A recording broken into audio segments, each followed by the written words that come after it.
कुछ इश्क किया, कुछ काम किया। वो लोग बहुत खुशकिस्मत थे जो इश्क को काम समझते थे,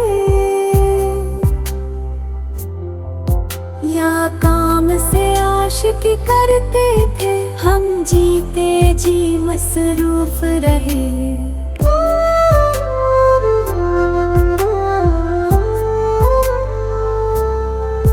कुछ इश्क किया, कुछ काम किया।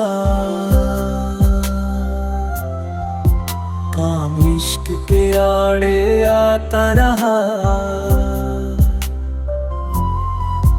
और इश्क से काम उलझता रहा। फिर आखिर तंग आकर हमने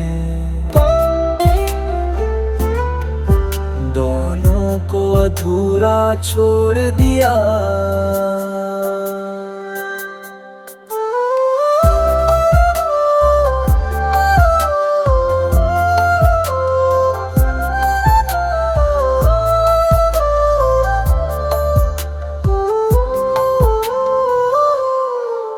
कुछ इश्क किया, कुछ काम किया।